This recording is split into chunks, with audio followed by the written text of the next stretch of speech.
So you're knitting along and you know you want to change color, but just before you get to the row that you want to change color, you're going to need to do kind of a stitch with both your colors together. It just helps to catch the yarn together, and it'll make it a really nice, easy seam for you.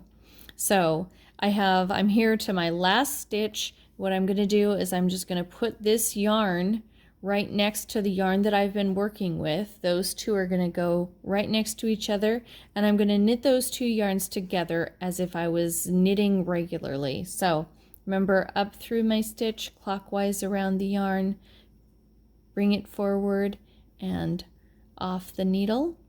And then I'm just going to continue like I was before. I'm going to turn my yarn, or turn my work, and it's going to be in my left hand, and I'm just going to leave out the color that I don't want anymore. So, and truthfully, this is kind of probably cheating, but this is what I like to do so I don't have to weave in my tails, or at least this tail anyways. I put the tail of this one together so they're both together here. And remember that worked these as one stitch, so these two are going together. Make sure that you put them together in that knit stitch. So those two are yarns.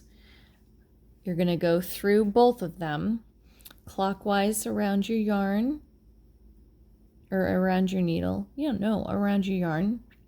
Bring it through and off. And I just keep these two together as best I can. Same, I'll probably get 2 or 3 stitches out of that. And that just, it helps it lock it in really nicely, and you don't have to go back and weave in the ends, which I really love. So make sure that you remember these two are one stitch, one stitch, one stitch.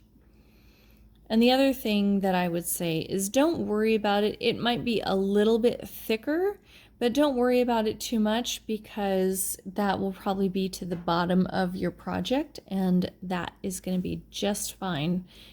Truthfully, you're probably not even going to notice it very much. So you just keep on going to the end of your row. You can see right here that this is a really nice seam.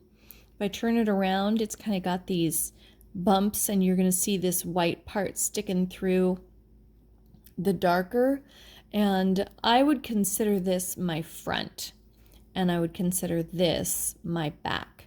So you're going to do multiple of 2s for rows. So if I knit up this way, I'm going to knit back with the same color, then I can change color.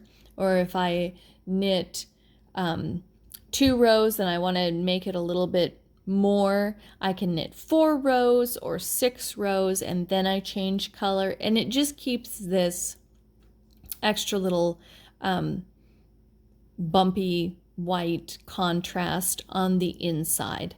And you'll see what I mean if you accidentally do it the other way. So just as unless that is the look that you're going for, and that's totally okay too.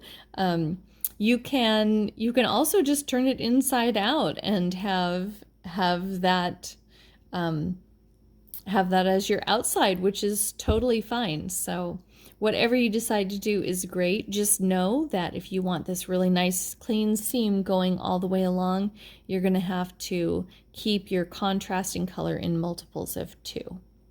You guys, I cannot wait to see what you've done. This is so much fun. I love knitting. I hope you're enjoying it. All right, we'll come back and we'll show you how to bind this off, and then we'll be able to put it together and you can wear it. Yay! All right, have fun.